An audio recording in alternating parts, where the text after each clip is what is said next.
ko te kawa o runga, ko te kawa o raro, ko te kawa ora, ko te kawa ora. E rongo e whakairehia ki runga, turu turu o whiti whakamaua kia tina, tina, uie, tai ie. Okay, so our session today will take as long as it needs to. Hopefully it won't go over an hour. Actually, it won't. Couple of welcome and introductions. What is the Master of Contemporary Education all about? Bit of program structure and purpose. The learning journey, whether you're part-time or full-time and doing the Masters of Contemporary Education. We'll talk about the delivery model, the method, using blended and flipped learning. Have a bit of talk about some scholarships and payment options, and time for you at the end to have some questions and answers and get in touch. Here's the team here with you tonight. Herbert will come in once he's sorted out some rights to record this session. Herbert Thomas is the program lead of the Masters of Contemporary Education course. Mila and Lisa, do you want to introduce yourselves rather than me? You go for it. I think I recognize most of the faces, but a couple of new faces there. So kia ora, greetings from Hamilton. I'm kind of responsible of that first part of the MCE journey, so the DCL journey that most of you have done or are doing right now. So lovely to see your faces. Thanks, Mila. Kia ora, I'm Lisa. No doubt I've spoken with you. I'm the outreach manager, so I talk to people about the programs, and I am here to help in regard to any questions in regard to your scholarship ideas, and yeah, we're all here to help support you. Ka pai for joining. Kia ora. Kia ora, everybody. My name is Dorcas Kays, and I'm one of the program directors on the Masters of Contemporary Education course. So you'll see a lot of me in different spaces in the Masters in the MCE course, and like Lisa said, first and foremost, I'm there to help you. So you'll see quite a bit of me. Okay. This session will be recorded. Ha ha ha. This session will be recorded. What was that? Are you back, Herbert? Luckily, it's being recorded as we speak. Well, I've just introduced you, Herbert. So thank you for organising that. This session will be recorded and sent out by email along with the slide set. Keep yourself on mute. Your screen lights up every time we hear some movement in the background. They might not be you speaking, but it'll just be easier to speak.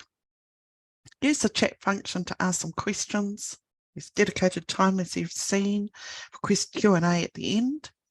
And of course, I love to see who I'm talking to, so please keep your videos on. Okay, Herbert, kick this off. Right, so welcome everybody from my side. Good to actually be here this evening.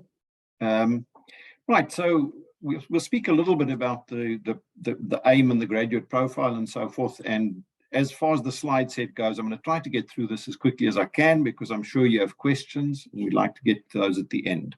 But by way of introduction, I think the Master of Contemporary Education, or MCE, is what we'll call it for the rest of the sessions, is much shorter. Aims to equip teachers, educational professionals with the competence, expertise, knowledge to drive and lead excellence in contemporary, future-focused and culturally responsive education practice. Now that's a mouthful, but what it boils down to is the advanced skills that are bullet pointed below. And I'm sure you can all read those, but I'm going to draw your attention to the last one, because I think for me, that's really what sets the MCE apart from other master's programs. And that is, essentially, it's a practice-based program. And what that means, quite simply, is that in part 3 of the program, you are responsible for planning, implementing, evaluating, and leading a practice-based change project in your context. And so the question you might ask yourself is, well, how can you guarantee to us that we'll have the necessary skills when we leave the program? I can perfectly say hand on heart that we know you can do it because you are required to do it in the program. That's why. When you go out of the program, you will have implemented a change project in your practice. You will have evaluated it. You will have led it, etc. And so that's really for me the sort of heart of the MCE, if you like, and everything else to some extent revolves around that. Right, so I think, Dawn, thank you for the program structure. So very quickly, program structure. The MCE is 180 credits on the NZQA level 9 sort of roster. Consists of 3 parts. Each part consists of or makes up 60 of those 180 credits. Part 1 is the postgraduate certificate in digital and collaborative learning. And so that essentially consists of 2 courses, which are actually 30 credits each, not 60 as indicated there. Postgraduate certificate in digital and collaborative learning essentially is the certificate as a whole. But of course, you can also enter the MCE via a relevant postgraduate certificate that you completed at another institution. That's also possible. If we think about part 2 consists of 4 courses, which is contemporary teaching, digital fluency, collaboration in practice, leadership in practice. Those are all 15 credits. And part 3 consists of a level 9 practice-based change project, as I mentioned earlier on, and that's also worth 60 credits. So the 3 parts together make up the whole MCE, which is worth 180. So we made some really important and significant changes to the MCE at the beginning of this year. And I'm just documenting some of them here very quickly. And I think this sets the program apart even further in some ways. So the first thing is you develop a personalized learning plan with your advisor at the beginning of part 2. Was somebody asking a question? No. Right. So you develop a personalized learning plan with your advisor at the beginning of part 2. In the past, that was not the case. There was just one pathway through the MCE and everybody followed that. But what we have now is we have the situation where we have both elective topics within a particular course, and we also have compulsory topics. So obviously the compulsory topics are there so that everybody has the same preparation for the assessments, but the elective topics are there to help you to gain the knowledge that you need in order to implement your project in part 3. And so together with your advisor at the beginning of part 2 and later on in part 2, of course, also, you sort of speak through those elective topics and the extent to which a particular elective topic will enable you to better implement your project in part 3. So that's really the role of the advisor, is to guide you through part 2, which to a very large extent provides you with the theoretical knowledge you need to actually implement your project in part 3. In addition to that, we have a number of communities on our Slack channel. We'll say a bit more about that later. And these communities are geared around particular topics. And so if you're interested in a particular topic and you think your project might revolve around that topic, then you can join one of these communities. We actually call them special interest groups, if you like. So for example, there might, for example, be a special interest group in something like place-based learning or artificial intelligence in education, or whatever the case might be. So one thing to bear in mind, I think also with regard to the new version of the MCE2, is that it's definitely possible for you to complete part 2 and then take a bit of a break, come back later on and complete part 3. As long as, of course, you don't leave it too long, because, of course, then the knowledge becomes dated and we can't allow that to happen. So it's a useful thing to know, to think about. Right. So as far as our, for lack of a better description, delivery method actually is concerned, we speak about blended learning, or the option of fully online learning is also there. So the first thing I think to say is that we have 4 on-campus sessions scheduled for 2023. These on-campus sessions take place at our head office in Auckland, Khyber Pass Road, Auckland. Each of these sessions takes place during school holidays, so that sort of enables teachers to attend. And these sessions normally run from 9 a.m. in the morning to 4 p.m. in the afternoon. It's normally 1 day per quarter. Now, what's interesting, I think, about these particular sessions is we've just recently sort of shifted to a system where the sessions are hybrid. And what that means is the people who attend face-to-face, of course, have the advantage because they take part in all of the sort of collaborative work that takes place during a face-to-face session. And so we would very strongly encourage you to actually attend the face-to-face session. But there is also the hybrid element in the sense that online students can actually take part in those sessions. Although where, for example, smaller groups interact in the face-to-face sessions in Auckland, what will happen is those who take part online will be part of online groups, and they'll have online facilitators actually help them to sort of take part effectively in the session. So the next session, the next sort of on-campus session takes place on the 10th of July, 2023, and that's also the orientation session for the July intake for the MCE. Now, this is the one face-to-face session that really is a must, to be quite honest. We find that people who miss out on the orientation session just almost never catch up. So please, it's really, really important if you are thinking of signing up in July that you attend the orientation session on the 10th of July. All other learning takes place online. That online sort of interaction includes a weekly group meeting or cohort meeting, if you like, with your teaching team. It includes instant Slack messaging. So we use Slack as an instant messaging system. That's the way in which we communicate. Because of the number of students on the system and the number of staff members on the system, quite often if you have a question or a query, it's something that can be answered very often within 3-4 hours. Probably you're going to get an answer within 24 hours easily, and no longer than that.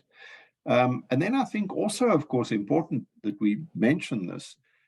In addition to the weekly group sessions, there are also support sessions, and those support sessions include, for example, a support session run by DOR that specifically supports Pacific students, and there's a support session that specifically supports Maori students as well. That takes place every week. So in addition to the fortnightly cohort-wide session, you have support sessions that happen every week.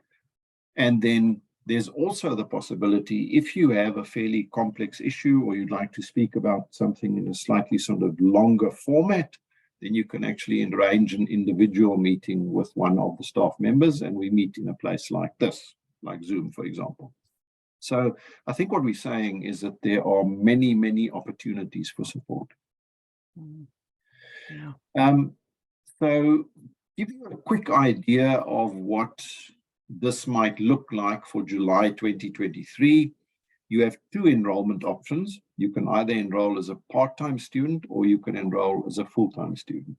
Now, I think the important thing to understand here is that if you are, apologies, if you're planning to enroll as a full-time student, then clearly the first thing is that you would have to be not fully employed as a teacher. That's the first thing.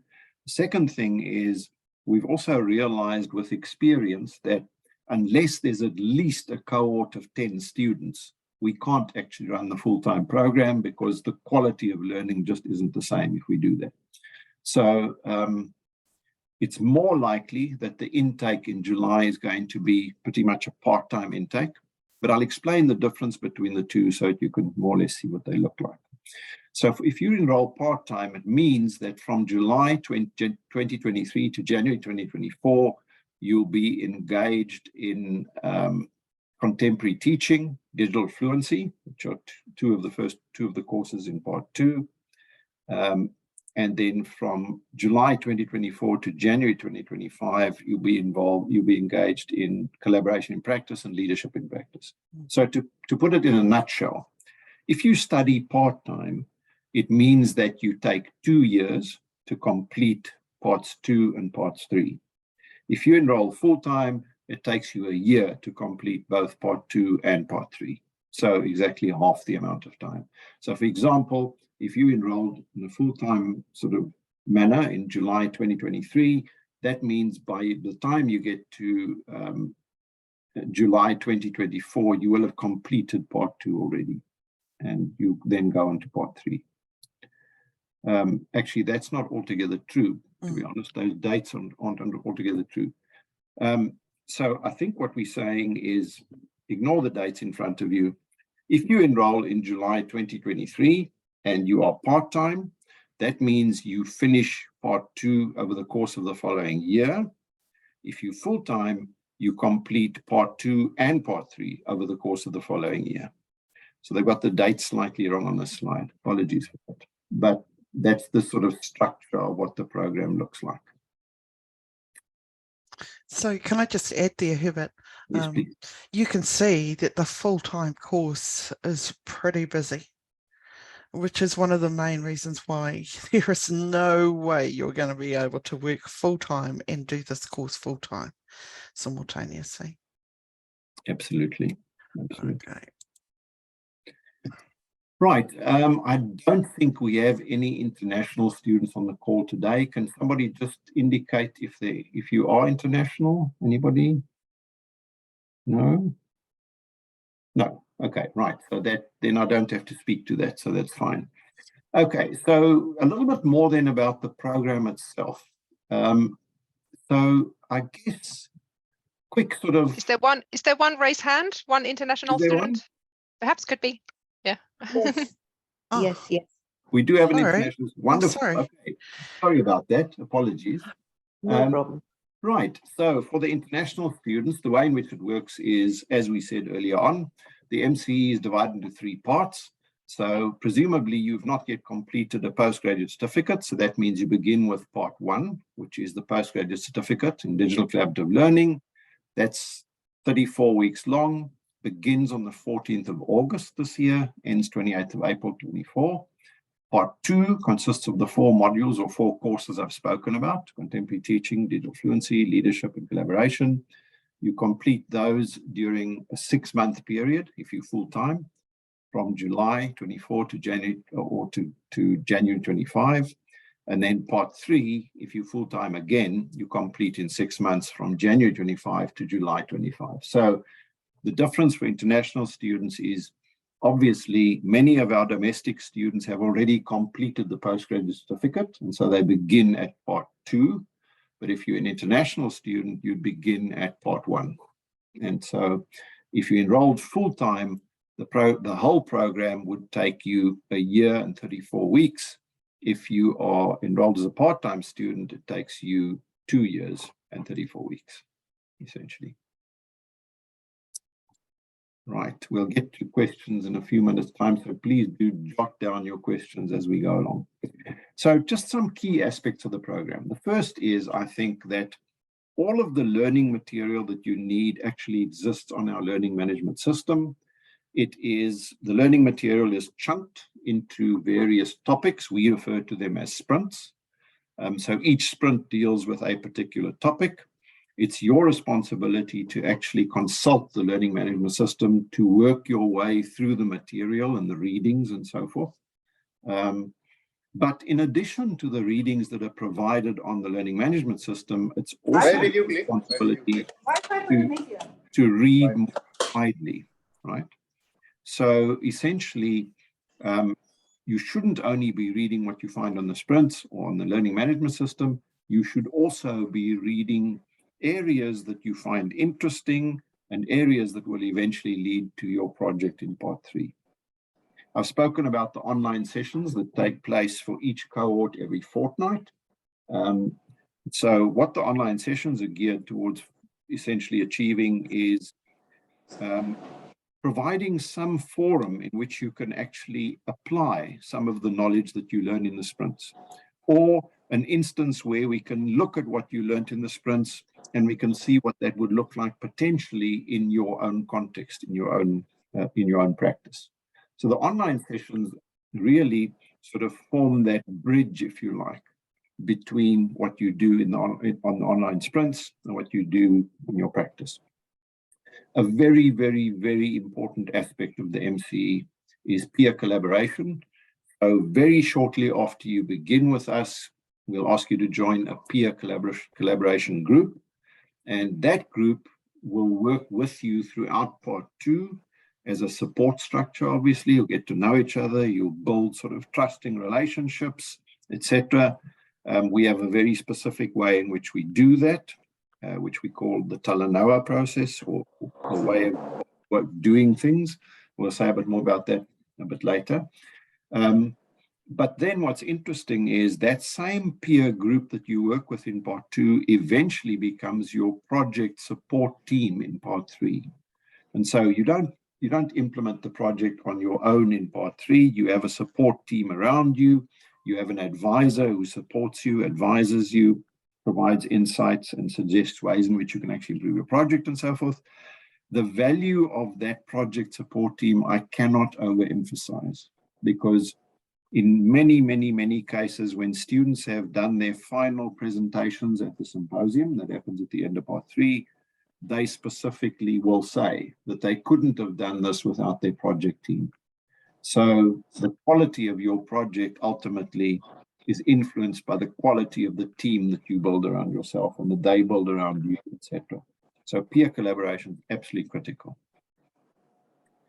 Right, so very quickly, expectations. I think we've said a lot about this already. Each candidate is assigned an advisor. In addition, we provide a range of support. I've spoken about that. I've spoken about your responsibility to complete the work. Time commitment. If you enrolled part-time, on average, that's 12 to 15 hours a week. If you enrolled full-time, on average, that's 27 to 30 hours a week. So, and in some cases, it might be slightly more than 30 hours a week. So you can see, I'd just like to reiterate what Dor said earlier on, if you enrolled full-time, you cannot work full-time. It's not humanly possible. It's like doing 2 jobs at the same time. Just impossible. Right. So funding and scholarships for domestic students. So each of the scholarships listed below covers 75% of the fees for the postgraduate diploma and the MCE. So there are a limited number of scholarships available, obviously, and so they will be awarded on a first-come, first-served basis. And so there's sort of 4 areas that these scholarships cover. The first is the Tangata Whenua Scholarship for educators who identify as Maori, the Pacific Ako Scholarship for educators who identify as Pacific Island learners, the Taipakeke for educators who are aged 60 years and over, and then the Impact Scholarship for educators working to make positive impact and change. And so when you think about your own situation, if you're a school teacher, for example, that's very much what you engaged in doing, impacting future generations, etc. So you could apply for that.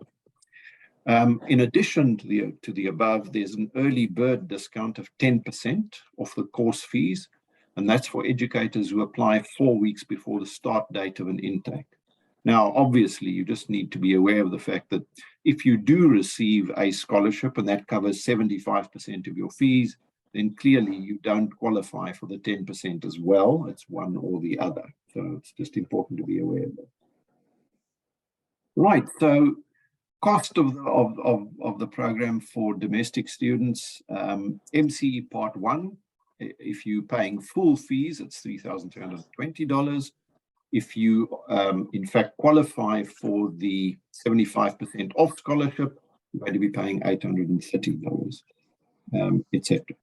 Now, for those of you who I think during the month of May apply, in fact, this month. So if during the month of May you apply for Part 1 of the MCE, then you qualify for a scholarship that covers pretty much everything with the exception of $100. So in essence, you're paying $100 for that particular part of the program. MCE Part 2, full fees is $4,370. If you apply a 75% scholarship, that means you actually pay $1,092 instead of $4,000. MCE Part 3, full fees is $4,370. Again, 75% scholarship applied means you only pay $1,092 odd. Obviously, fees include GST. So for international students, obviously the situation is slightly different. So if you look at the bottom row, we're speaking about masters really and postgraduate certificates. So if you apply for a master's degree, then essentially you'll be paying New Zealand dollars 44,000, or Australian 41,000, or US dollars 28,160. That's for international students who are actually studying in New Zealand.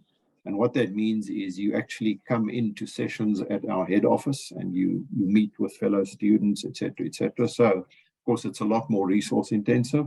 However, if you're studying offshore, you're studying online and you're not in the country, as it were, then that drops down to 28,695. So there's a bit of fine print there that just sort of explains some of these numbers, which I won't go through at the moment, but you're welcome to read that very quickly on your own. Notice there is a 10% early bird savings here as well, if your applications are received at least 8 weeks before the advertised start date. So that's something to bear in mind. Right, then for domestic students, we thought we'd just include this sort of option as well. There's actually something called a Teach NZ Study Award, for those who might not know. These awards, in fact, will be closing in sort of a month or two's time. So the three that most of our students apply for, the three listed there. There's an Area School Teachers Study Award. There's also a study grant, which is a slightly different thing. So I'd actually advise you to go and look at the site. So if you follow the Teach NZ Study Awards link at the top of the slide, it'll take you to their website.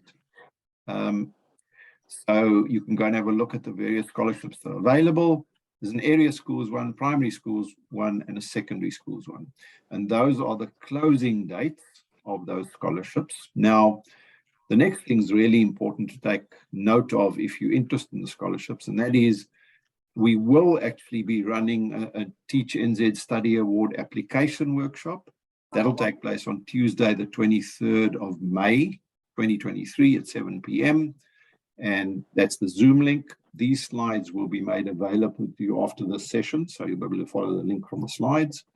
And during that session, what will happen is you'll come to us with some of the application documents that you've had a go at already by accessing the Teach NZ Study Awards website. And then we can suggest to you ways in which you can actually improve them and so forth. And once you've filled in those documents, after you fill in the documents, you're welcome to send them through to us as well. We'll have a quick look through them and suggest ways in which you might improve them as well. I'll be honest, they don't really take the lowest. I have to. Right. I guess that takes me to the end of the presentation part. I guess we now get to the question part. So please do ask questions. Let me know if you have any questions. What's up?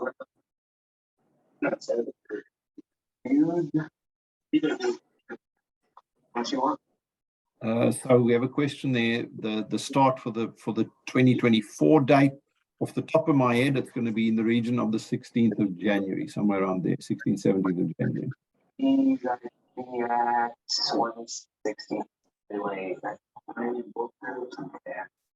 Okay. I can't actually hear you very clearly. I think you're breaking up.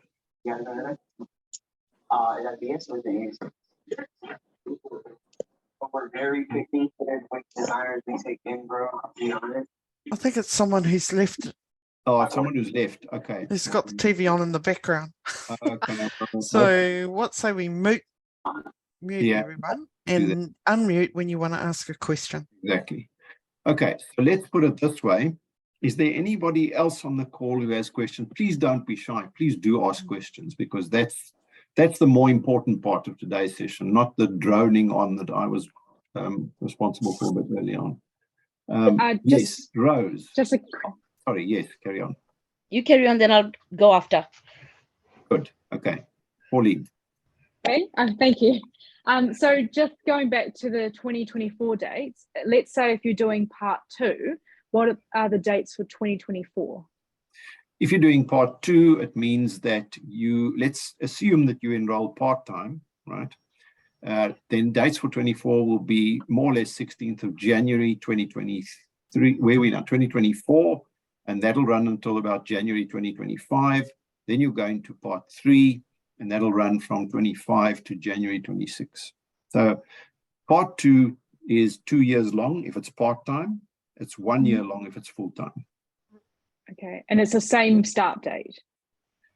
It's the same start date. Yeah. So whether you, so let's take two instances, right?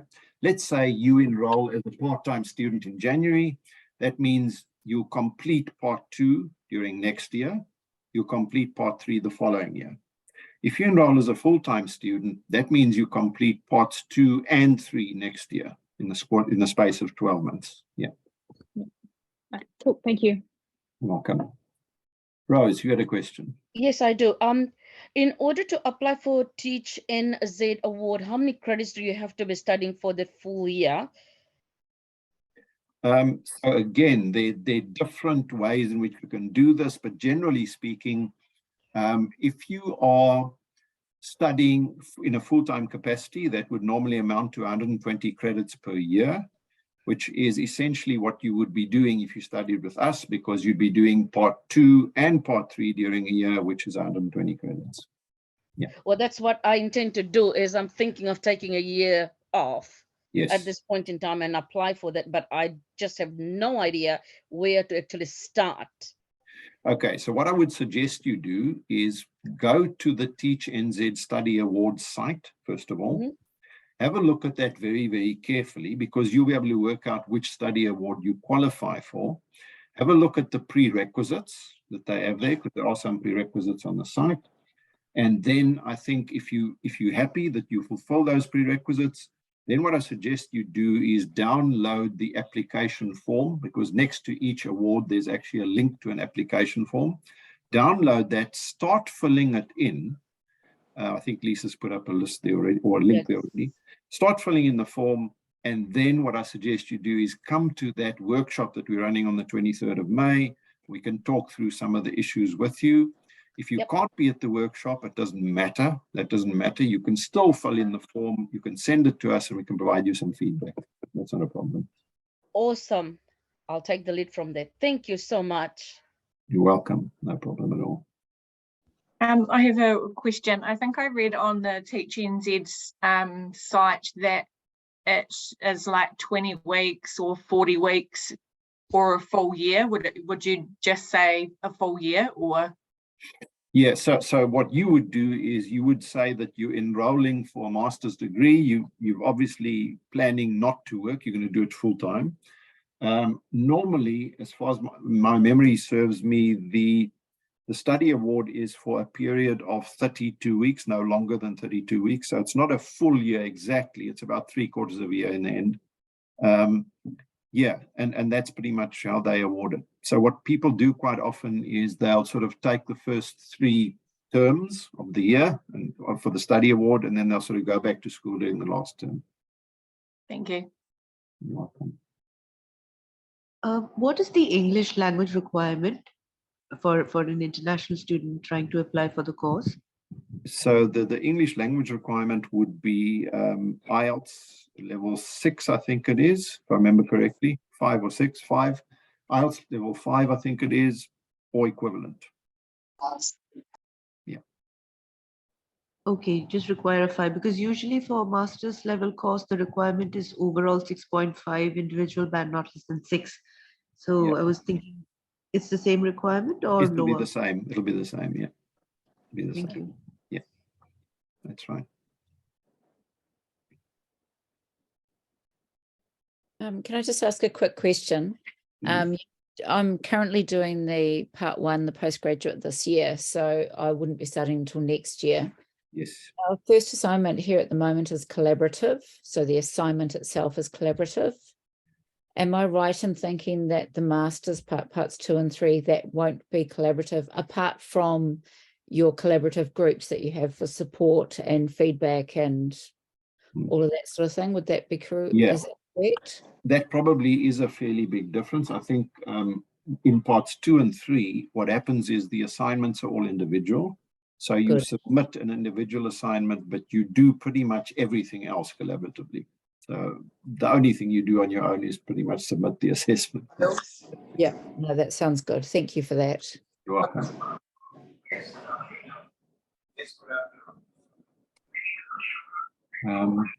Anybody else have any questions you'd like to ask? Okay.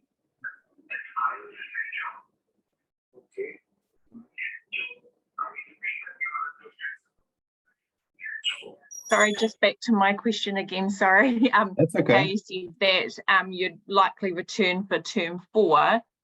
Is that still going to give you enough time to get it done within the year, or there'll be a bit extra added on just so that you can complete it? Yeah, you'll definitely get it done. The students, look, one thing that Dawn's probably mentioned already, and I should just reiterate, is full-time study literally means full-time. So, you're not going to get that much time to do anything else whilst you're studying, to be honest with you. But we have found that the people who've enrolled in the past and who've been on similar sort of study awards have coped. They've actually passed. They've done well. So that shouldn't be an impediment at all. Really shouldn't. Oh, thank you.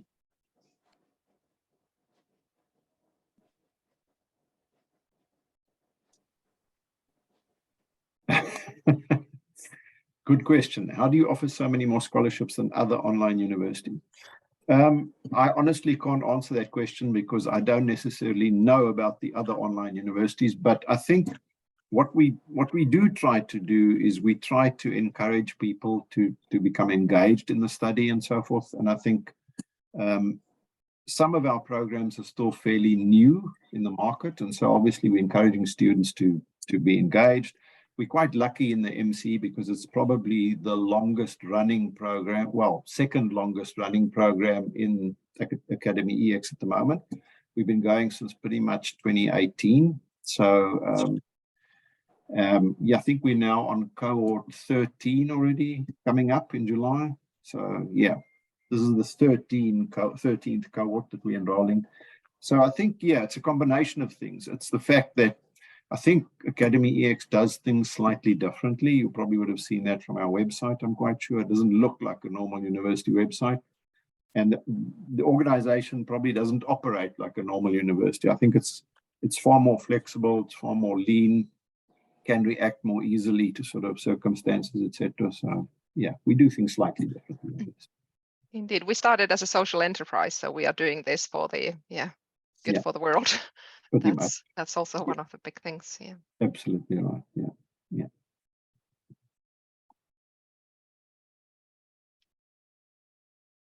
I wonder, just for the purposes, Mila, of our international student, do you want to say a little bit about part 1 of the MC? Sure. I wonder if I could say that at the same time, kind of what's the difference between the part 1 and part 2? Since many of you have done part 1. Part 1 is perhaps a bit more taught, I'd say, that it's more kind of that there's a weekly session, and as Herbert said, it's actually every other week for MCE. And for the first part, it's more kind of introduction to these topics, since if you've already done part 1, when you looked at the courses that are in MCE, like, we've already done that, but you actually dive way deeper in MCE. That's the beautiful thing. Plus, there's more agency on the second part, that you choose a bit more what you are going to do. And yes, you do that more in an agile way. Well, agile, a concept that we'll look in that first part. So you kind of get to practice as you preach, and practice as what we preach even more on those other 2 parts. But there's a lot of teachers that are doing only the first part. So the nice thing is that that's always a big cohort that you get to study with for that first part of the master's project. But yeah, you get to do things in your practice. So that one is practice-based as well, the first part. But then the second part, it's a bigger project, definitely, that you get to do as part of masters then. Thank you. Great. The answer, Bevan, is yes. So in other words, if you complete part 1, you can either graduate with the certificate, obviously postgraduate certificate, or you can say, I've now completed part 1 of the MCE and I'm now going to go on to parts 2 and 3. So you have the choice.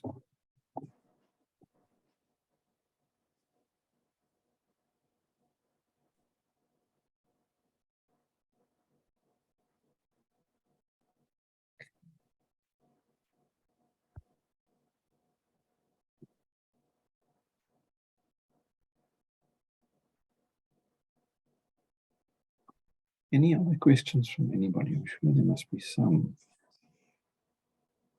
Please don't be shy. I mean, there's no such thing as a silly question. I mean, obviously this is all new to you, so I'm sure it must sound a little bit confusing to start with, but I'm happy to sort of try to break it down a bit further if that's necessary.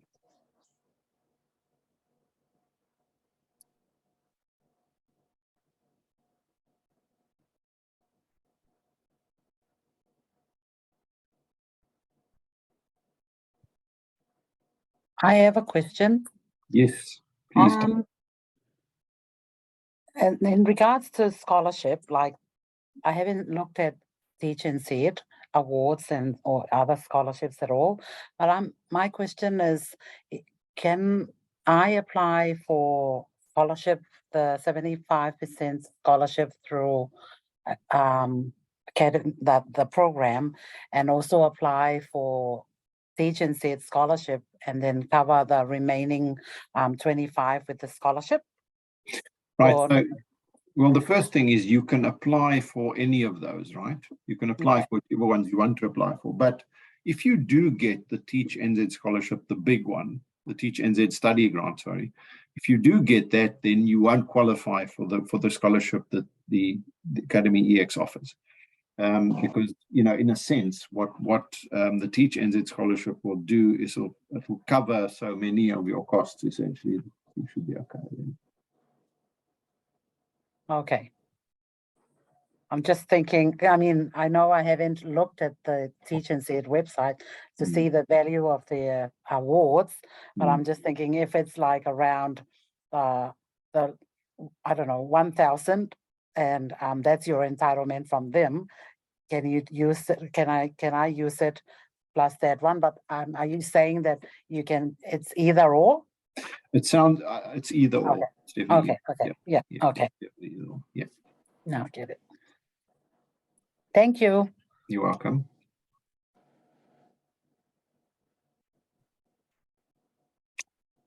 Okay. Any other questions from anybody? Kia ora. I'm just wondering if we were to get a scholarship and it's the 75%, is that awarded just towards one of the parts? So like I've already done part 1. Is that just awarded to part 2, or does it cover parts 2 and 3? Lisa, you need to help me here because you know this better than I do. Kia ora. So if you apply to do the Master of Contemporary Education for even if it's part 1 to part 3, the full journey, the 75% will be for the full journey. If you've already done the postgrad certificate, it will be for part 2 and 3. Fantastic, thank you. So just whilst we have Lisa in picture there, I mean, she's really the person to contact around questions like this because she knows the answers far better than I do. So at the end, we'll give you Lisa's sort of contact details if you need to get hold of her. She's a good person to speak to for that reason and a whole range of other reasons as well. Ka pai. There's something I would say about Teach NZ is, so it's for your time, it's not for the fees, and you can apply for multiple, so you can put your hat in more than once. Should you be lucky enough to win more than once, you can only choose one. But we have checked in the past that you can apply. Yeah. Should you want to. Yeah.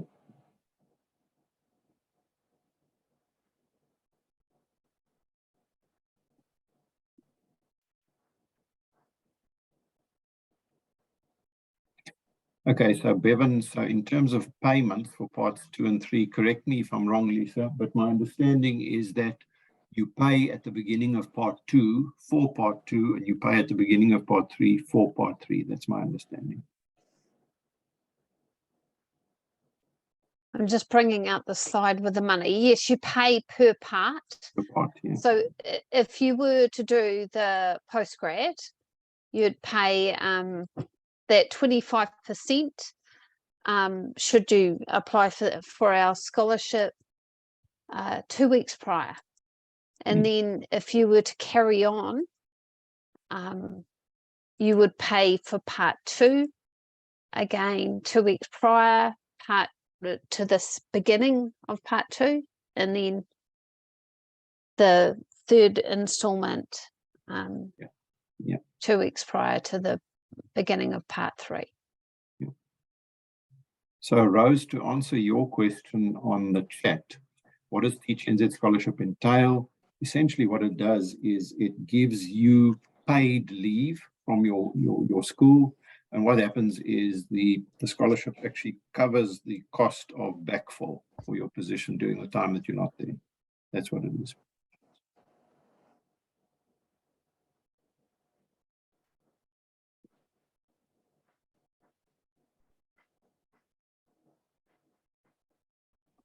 And for Teach NZ, there's multiple. So you could do, there's primary, there's secondary, there's principal, there could be, you need to check it out, but there could be Senko, there could be, and there could be something that's 4 hours as opposed to something that's 32 weeks. So it's what you choose, what you apply for.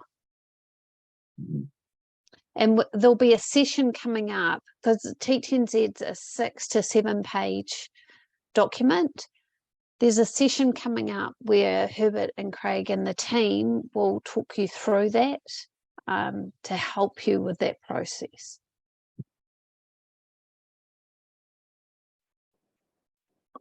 So Bevan, your question around pulling out of the MC if you're unsuccessful with the scholarship, that very much depends on when you pull out, because there's a 10% date which is set for each program.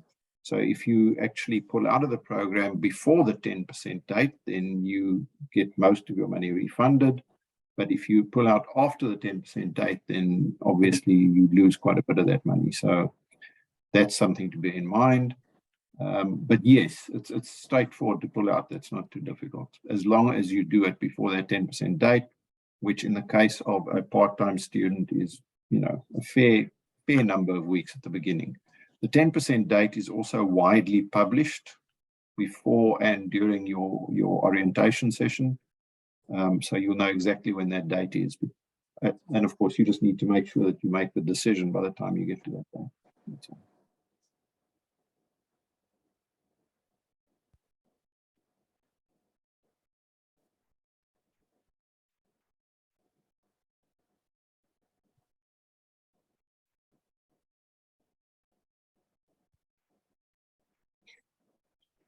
Okay, does anybody else have any questions?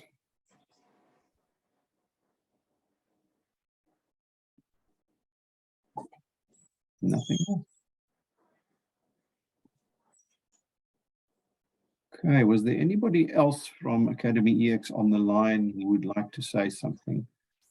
We've also got, in addition to the people who've spoken so far, we've got Mason with us, who works with international students very closely.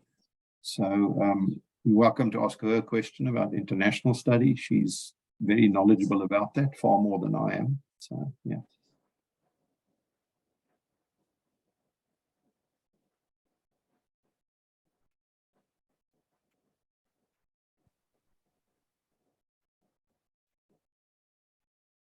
No more questions. Okay, in that case, we won't sort of drag it out any further.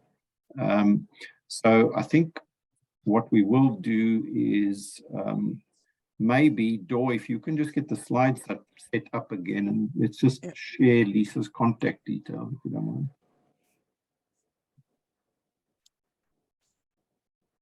There was one thing that I realized, one more difference that I thought I could tell to those who have done DCL.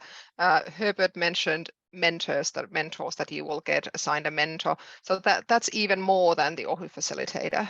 Yes, it's lovely that we have the OHU thing happening, but there's actually one who's helping you even more than what OHU facilitators are. So that's nice that there is a true support there. Thanks, Mila. That's helpful. Yes, definitely. You'll notice in the chat, Mason has just indicated any international students who'd like to have a chat with her are more than welcome. She's a wealth of information when it comes to international students. Please do take up her offer. By the same token, on the slide now, you can see Lisa's contact details. If you'd like to ask anything about the program, fees, etc., or you'd just like to have a chat about the program, etc., please get hold of Lisa and she can definitely help you as well. Right. So if you don't mind closing off, is that fine? Thank you, Herbert, for the session tonight. Thanks. Thank you all for turning up. Please take up the offer. If you have any questions, let us know. You know, we're here to help you. It's good to see you all here. Let me close with a karakia. Ka whakairehia, irihia, te tapu, kia wātea ai, te ara, kia turiki, whakataha ai, kia turiki, whakataha ai, haumie, huie, yeah. Thank you very much, Dawn. Thanks for coming, everybody. It was great to see you here this evening. We hope to hear from you soon. And as I said, those of you interested in the scholarships, please don't forget the session on the 23rd. When you get the slide set, there'll be a link on the slide set to that session as well. Thanks, everybody. Thank you. Bye-bye. Bye, Marie. Marie.